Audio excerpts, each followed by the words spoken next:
5. You get to go first. You got a short. What will you do to curtail scrap metal theft in Madison County? First off, the zones is what's going to help this. If you have the officers in the area at the right time, you know, it'll deter the crime before it happens. You do have, we are having a rash of the scrap metal stealing in the county. But you see several officers in one area and the crime's happening in the other area, the zones will help that. They'll be in the right place at the right time.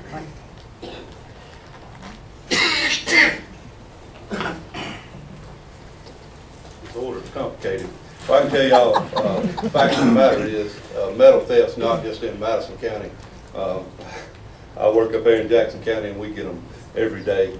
There needs to be some laws passed to put some teeth into the people that's buying it. That'd help out a lot. You can't watch everybody's air conditioner 24/7. They're going to get gone. These meth heads out there getting them. They take your $2,000 air conditioner and they get $40 down here at the scrap yard. There has to be a penalty for that. Other than that, you're going to have to work with the people that's buying it.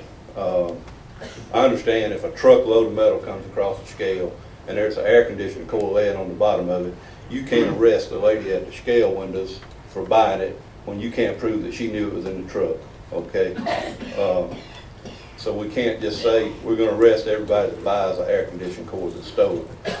You can't tell if some metal come out of a chicken house, some wire come out of a chicken house when it's burnt and goes across the scales.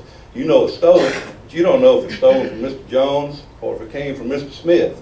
And you can't go down to the preliminary hearing and say, this wire was stolen from Mr. Smith. Well, how do you know? It was wire and he had some stole.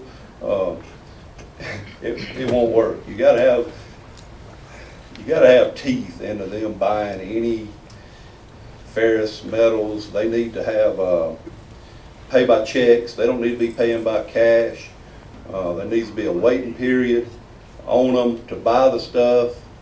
And if we just got to make it harder to get rid of, because we're not going to absolutely control people stealing it. We've got to clamp down on the people that are buying it and make it where it's just tougher to get rid of, and by that we might make a little progress.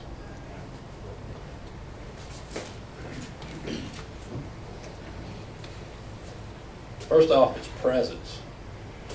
Presence within the county of law enforcement. If they see you in a certain area, they're more than likely just done it in that area, and the county has broken the zones already. They just passed a law that's going into effect July 1st. That should help out a great deal. These recyclers have to be registered.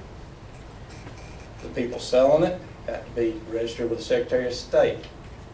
They can only buy stuff from certified HVAC people. The wire cannot be burnt. If they see burnt wire and they buy it, they are in trouble. You're not going to stop 100% of it. You do your best to deter it and catch the people doing it. Like I said, presence and dealing with the people at the scrap yards and the metal recyclers.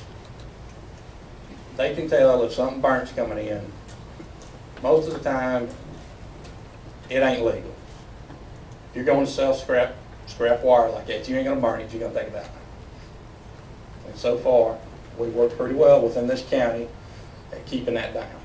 Like I said, it may cost you $4,000 to replace your air conditioner, and they get $40, $50 for it. We got to work within the county with people at scrap yards to cut this out, and it just takes time. Hopefully this law will help that they passed.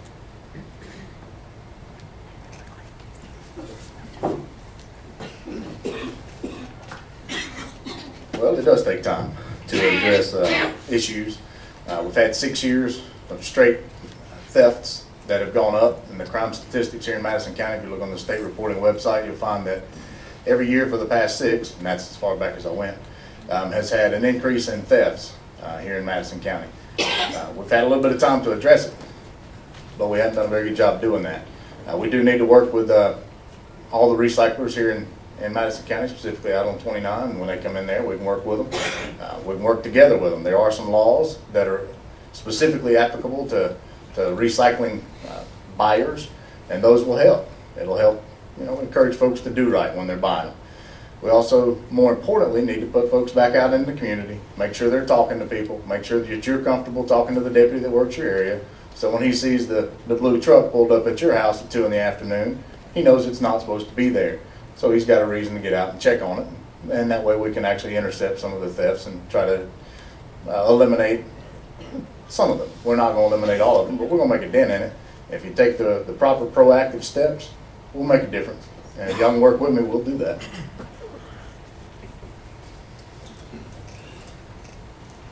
Now I'm last. Anyway, I would say what Mr. Beard said, follow up with him, following up with the community, and starting community policing, that when your neighbor's gone, you watching your neighbor's house, a car pulls up, truck pulls up, you call the sheriff department. Talking to the scrap yards itself, going out there making notes of what's been sold, and like I say, keeping a record of it. Talk to the other agency, surrounding agency, to find out if they have the same person or same person into selling the same material, and we can keep a lookout for them. Thank you. Okay, Mr. Lowe, you get to go first. First. If you could get the Georgia legislature to change or create a law that would better serve law enforcement, what would it be?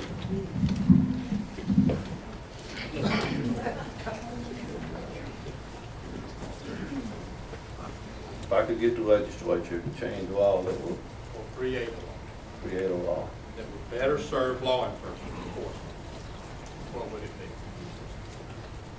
I think I'd make one law. Can't be greedy. It'll take them a little while to do that. One law right now, from my experience, would have to be some way to strengthen the laws governing the buying and selling of copper and other ferrous metals. Because I work with this every day, and right now, I think that's probably the worst issue that we got going. Other than that, I'd like to make plea and attempt to elude a felon. I'd like to make it mandatory that people do 10 years in prison if they get caught with methamphetamine. But one law, I guess, would probably have to be some way to slow down the theft of metal. Mr. Thomas.